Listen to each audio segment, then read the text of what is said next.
Good day, guys, and welcome to another episode of Tech Bites, whereby we just give you bite size of information just quickly, rapidly, and effectively. All right, so today we're just going to kick it off and we're going to get into microprocessors.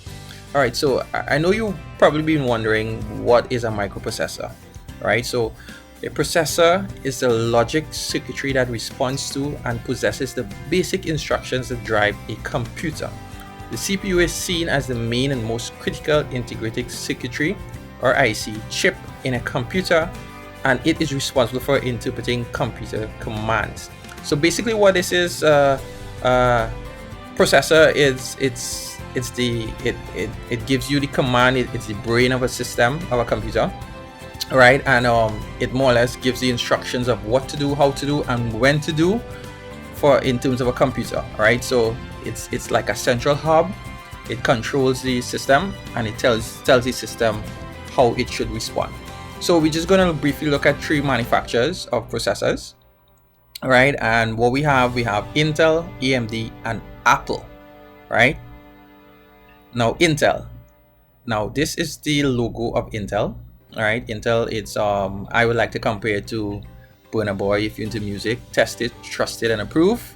Right? It has set the industry standards for processing innovation and performance, powering laptops throughout generations. Right? I think if memory recalls, we're probably up to 13 or 14 generation out right now. Right? And these are the models: Intel Atom, Intel processor, Intel Core Ultra processor, Intel Xeon, and Xeon Scalable processor. So processors, basically what you'll need is it's depending on the type of system that you have, the purpose you're going to use it for, right? That will depend on what kind of processor you'll have, right? Second up, manufacturer, we have AMD. AMD is just as great as the Intel processor.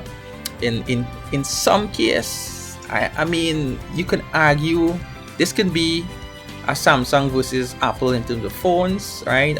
Some people prefer the AMD processor, some people prefer the Intel processor, right? It's your preference, but in my opinion, the AMD is just as good as the Intel, right? And the models that we have, this is their logo, AMD, the AMD processor. This is their logo.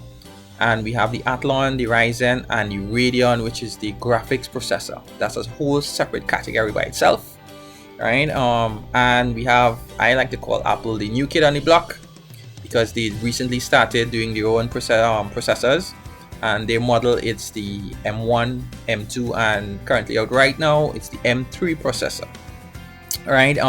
This is their logo, the iconic Apple logo, right? And just to sum it up for the latest processor for all three manufacturers, we have the Intel, the i9. Yeah, I was correct. It's the 14th generation out right now. The AMD, the Ryzen 7000 series, and the Apple, which is the M3 chip. Right, processors out right now. So these are all the latest processors for these three manufacturers. Right, and that's it, guys. On the processors. And one last thing, just to sum it up. Right, I'm just going to show you quickly what processor I am rocking.